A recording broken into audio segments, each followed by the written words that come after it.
My mom had just been buried, and as I stood there crying, she slapped me. In front of everyone. This story isn't easy for me to tell, but I think it's time. If you're still watching by the end, and this story hits you the way it hit me, I hope you'll stick around and share it with someone who needs to hear it too. My name is Lena. I was 25 when I lost my mom. She was everything to me. My best friend, my safe place, the only person who ever truly understood me. Losing her felt like someone had ripped the ground out from under me. I didn't care how I looked. I didn't care what anyone thought. I just stood there by her grave, completely broken, tears running down my face, barely able to breathe. That's when Cheryl walked up. Cheryl is my mom's sister, my aunt, and for as long as I can remember, she's always been difficult. She'd smile to your face but twist your words behind your back. She had a way of making everything about her, no matter the situation. My mom used to say Cheryl had a coldness in her, but she never stopped trying to keep peace in the family. I guess that's what moms do. But that day at the funeral, there was no more peace to keep. Cheryl had been walking around acting like she was the grieving widow, even though she and my mom barely talked in the last few years. She greeted people like she was the host of some sad party, fake crying into tissues she barely used, making sure everyone saw her. I stayed out of her way. I didn't have the energy to deal with her usual drama. But then she saw me crying, like really crying. I guess that bothered her. She came over with this look on her face like I'd embarrassed her or something. I remember her saying, "Get yourself together, Lena. You're making a scene." I looked up at her, completely stunned. Before I could even say anything, she raised her hand and slapped me, right across the face. Sharp, loud. Everyone turned. I stumbled back, holding my cheek, eyes wide. The people standing nearby just froze. No one said anything. No one did anything. Just silence. That moment, that slap, it wasn't just about my grief anymore. It was about control, power, making sure I stayed small while she played queen of the show. And in that moment, I felt lower than I'd ever felt in my life. Broken from losing my mom, and now humiliated in front of everyone. But what Cheryl didn't know was that I was about to find out what she'd really been hiding. Growing up, I never really understood the tension between my mom and Cheryl. I thought all sisters bickered sometimes, but it was more than that. Cheryl was always trying to one-up my mom, whether it was holidays, family gatherings, or even the kind of gifts they gave each other. My mom would laugh it off, but I could see it in her eyes. She was tired. Tired of always being compared, always being treated like she had to compete when all she wanted was peace. As for me, Cheryl acted sweet on the surface. She'd smile and call me sweetheart in front of others, but there was always something off about the way she spoke to me when no one else was around. Small comments that stung. Jokes that weren't really jokes. I never told my mom. I didn't want to add to her stress. After the funeral, I went back to the house, my mom's house, and everything felt hollow. Her shoes were still by the door. Her favorite scarf was on the coat rack. The silence was crushing. I sat on the couch for hours, just staring at the photo of us on the mantel. I didn't know what to do with myself. That night, Cheryl showed up with a suitcase. She let herself in like she owned the place. Said she was staying there for a while, to handle things. When I asked what things, she gave me a look like I was being rude. "This house was your mother's, and she was my sister," she said flatly. "I have every right to be here." I wanted to scream, but I didn't have the energy. I was still numb, grieving. She moved into the guest room like it was normal, started giving orders about furniture and bills, like I didn't even live there. A few days later, I went into my mom's closet. Just being in there made me feel close to her. I reached for one of her old cardigans, and something dropped from the top shelf, a small envelope with my name on it. It was my mom's handwriting. Inside was a short note. "If anything ever happens to me, look inside the blue box. You'll know which one." My heart stopped. I knew exactly what box she meant. There was an old blue tin under her bed, one I'd never thought twice about. I dropped to the floor, pulled it out with shaking hands, and opened it. What I saw inside made me gasp out loud. Inside the blue tin were photos, papers, and a folded letter with my name written across it in the same careful handwriting I'd known my whole life. My hands were shaking as I opened the letter, my eyes already filling with tears before I read a single word. "Lena," it began, "if you're reading this, then something happened to me sooner than I hoped. I wish I had more time to tell you everything in person. But there are things I need you to know." I sat there on the floor, legs folded beneath me, heart pounding in my ears. The letter didn't waste time. My mom started explaining how, in the last year, Cheryl had been pressuring her to sign over parts of her estate. At first it was little things, co-signing a check, adding Cheryl to a small account. But then it grew. "She told me it was just in case," the letter said. "In case something happened. But I should have known better. Your aunt has always known how to twist people's fears." My mom had tried to stay strong, but she was sick, tired, and scared. Cheryl had used that. She manipulated her into signing paperwork that transferred part of the house and savings account to Cheryl. Paperwork my mom barely remembered agreeing to. The plan had been to reverse it. My mom had started working with a lawyer quietly, gathering documents, trying to undo what Cheryl had done behind the scenes. But her health was slipping faster than she expected, and apparently she didn't get the chance to fix everything. That blue box held the proof. I found copies of the forms Cheryl had her sign, highlighted with notes in my mom's handwriting, bank statements, a letter from the lawyer my mom had contacted, and photos, some old, some more recent, of Cheryl and my mom together, their smiles forced.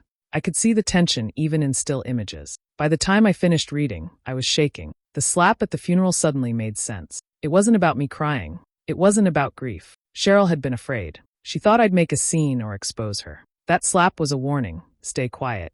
Stay weak. Let her take what she wanted again. But that moment, sitting on my bedroom floor with that letter in my hands, something in me clicked. I wasn't going to let Cheryl erase my mom's wishes. I wasn't going to let her steal the life my mom had built for her. Not anymore. That was the moment I decided. I wouldn't stay silent anymore. The very next morning, I made an appointment with the same lawyer my mom had been working with. I brought the letter, the documents, and everything I'd found in the blue box. I was nervous walking into that office.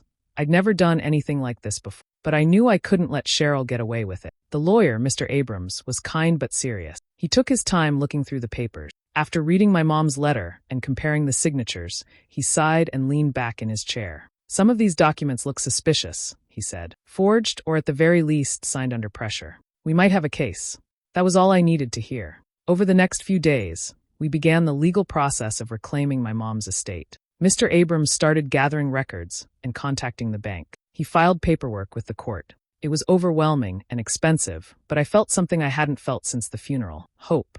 Then the phone calls started, first from distant cousins, then old family friends. Some were kind, asking if I was okay, but most weren't. Word had gotten out. Cheryl was telling everyone I was trying to steal from her, that I was disrespecting my mother's memory by starting drama. She made herself look like the victim, as usual. And it worked. People took her side. They always did. Cheryl had this way of making people scared of her or charmed by her, sometimes both. One of my uncles even called to ask, "Do you really want to fight over this? It's just money." But it wasn't just money. It was my mom's life, her home, her wishes. Cheryl showed up at the house one afternoon. I didn't even hear her come in. I just looked up and there she was, standing in the living room like she still owned it. Her eyes were cold. "You think you're clever?" she said. "Dragging lawyers into this? Trying to embarrass me?" I stood my ground. "I'm not trying. I'm fixing what you stole." She smiled, but there was no warmth in it. "You'll regret this. I'll ruin you." I didn't say anything. I didn't flinch. I just stared back at her until she finally turned and walked out. For the first time in a long time, I didn't feel scared of her. I felt angry, focused, ready. She wanted a war. She was going to get one. Let's see who ends up ruined. It didn't take long for Cheryl to twist the whole story around. Suddenly, I was the bad guy, the greedy niece who was trying to steal everything after her poor mother died. She told people I was unstable, that I was lashing out from grief, and that I was trying to destroy the family for money. She cried in front of people. She acted broken, like I had betrayed her, like she was the one being attacked. And people believed her. Family friends stopped calling. A few even crossed the street to avoid me in town. The neighbors, who used to smile and wave, just looked the other way. I could feel the judgment everywhere I went. It was like someone had painted a big target on my back. What hurt most was that some of the people who'd known my mom for decades, people who'd come to our house for birthdays and holidays, took Cheryl's side without even asking me what really happened. I guess it was easier to believe the louder voice. Then Cheryl announced she was organizing a memorial charity gala in my mom's honor. She posted flyers around town, made social media posts, even got the church involved. It looked so sincere on the surface. Proceeds were supposedly going to support women battling illness, which sounded noble, but it didn't sit right with me. Cheryl never cared about causes. She cared about being the center of attention. I didn't go to the event. I couldn't. But someone I trusted did. A quiet cousin named Rachel, who had been keeping her distance but didn't trust Cheryl either. She took photos, asked questions, and passed me what she found. The gala was decked out in flowers, candles, and photos of my mom. Cheryl stood at the center of it all in a dramatic black dress, crying on cue, giving speeches about how heartbroken she was. People handed over checks, cash, and donations all night. But where was the money actually going? I dug deeper. The charity Cheryl had named wasn't even registered. There was no website, no legal paperwork, no bank account under the name. I managed to trace the funds through a contact at the bank, And surprise, surprise, they were being funneled straight into a personal account under Cheryl's name. That was the final straw. She wasn't just lying. She wasn't just trying to steal the house. She was using my mom's death, using her memory, to fund her lifestyle. Fancy dinners, spa visits, new clothes. All of it paid for by people who thought they were giving to a good cause. I felt sick, angry, betrayed all over again. But I didn't cry this time. I made a plan. After finding out what Cheryl had done with the charity money, I knew I couldn't let her get away with any of it. This wasn't just about me anymore. It was about my mom, her memory, her name, everything Cheryl had twisted to serve herself. So I started gathering everything. I kept a notebook and labeled every section: dates, bank transactions, statements, photos from the charity event, and even social media posts where Cheryl claimed the money was going to families in need. I screenshotted everything, saved emails, printed receipts. I wanted every single lie in black and white. I also started reaching out to people who might be willing to speak up. Most were too afraid or stayed quiet. But two of my cousins, Jasmine and Elliot, agreed to meet with me. We met late at night at a diner just outside of town. They were nervous, glancing over their shoulders, but once they sat down, the truth came pouring out. They had both seen the slap at the funeral. They also said Cheryl had always treated my mom like competition, not family. Jasmine said, "Your mom used to tell her no, and Cheryl hated that.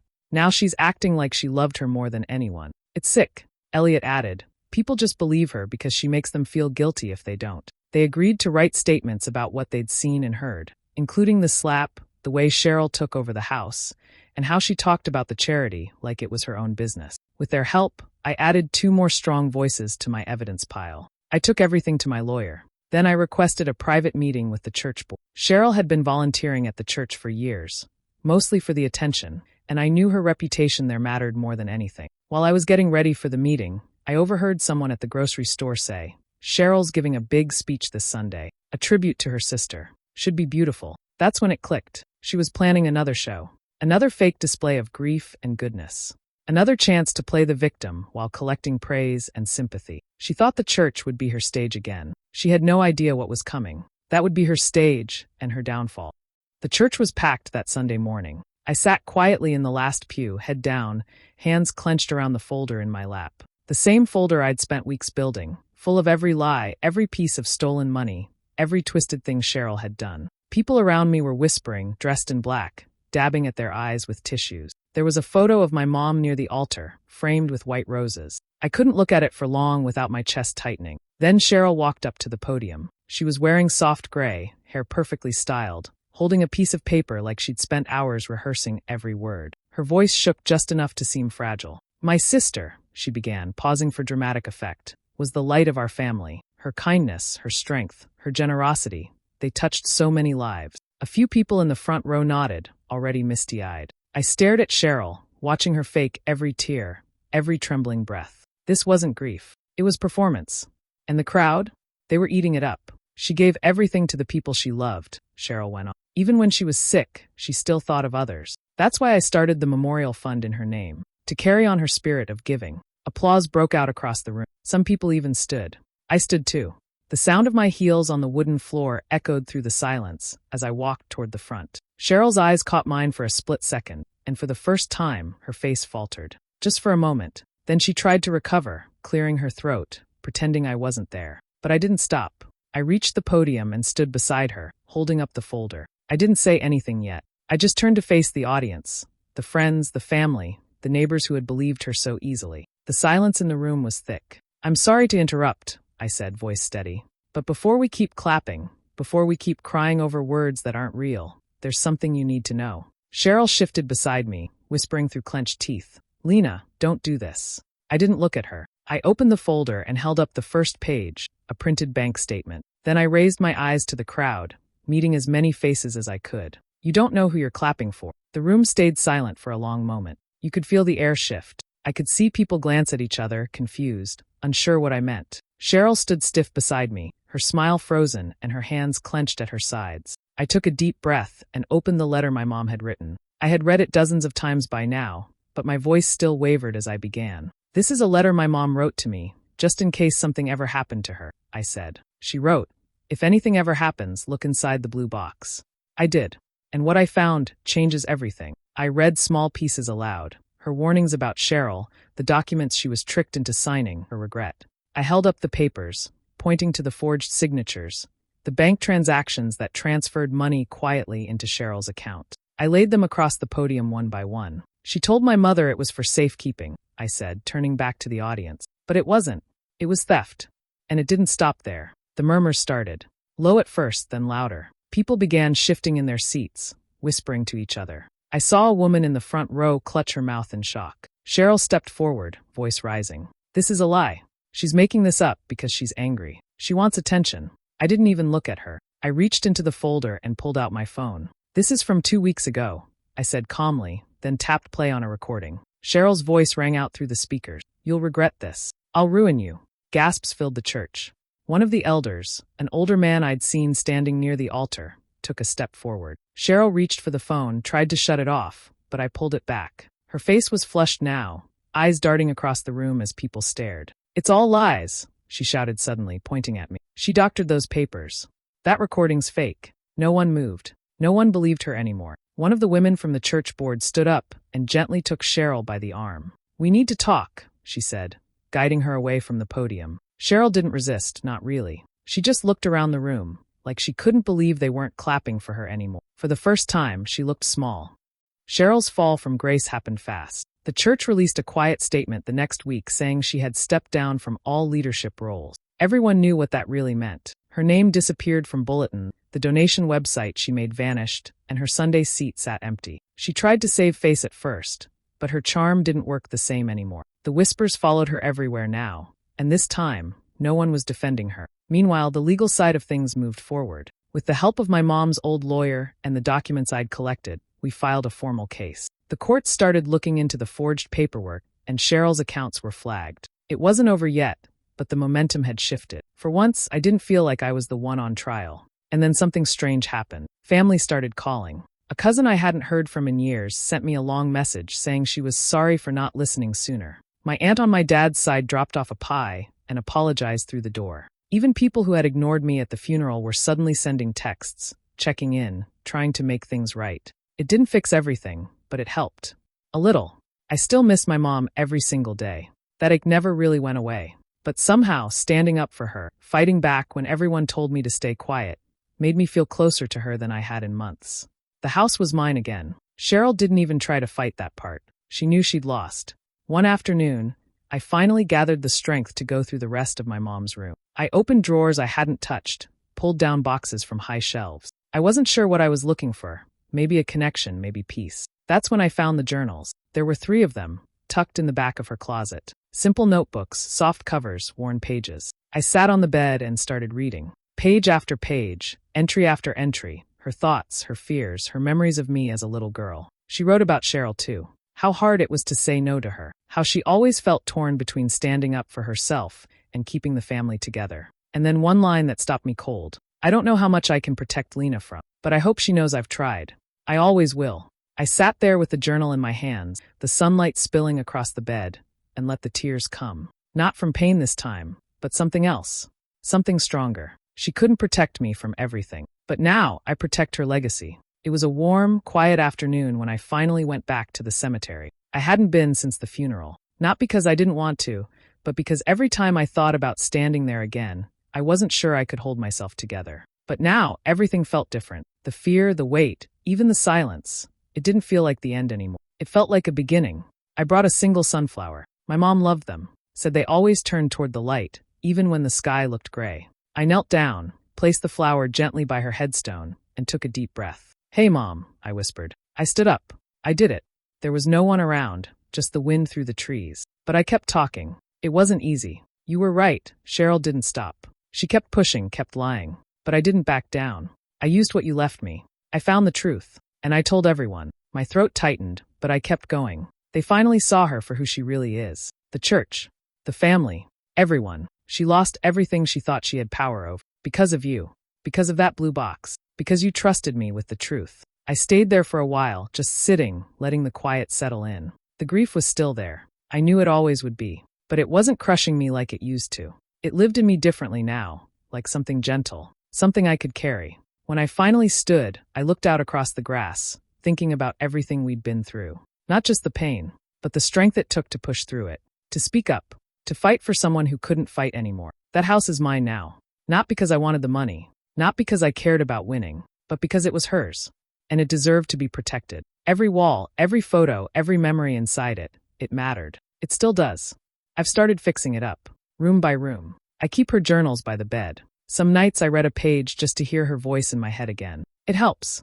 What happened with Cheryl, it still stings. But I don't hold on to anger anymore. That part's over. Because in the end, justice wasn't about revenge. It was about truth. Do you think Lena made the right choice by standing up and exposing the truth? Or should she have let it go for the sake of peace? I really want to hear what you think. Drop your thoughts in the comments below. And if you enjoy powerful real-life stories like this one, make sure to hit subscribe and turn on the notification bell so you never miss an update.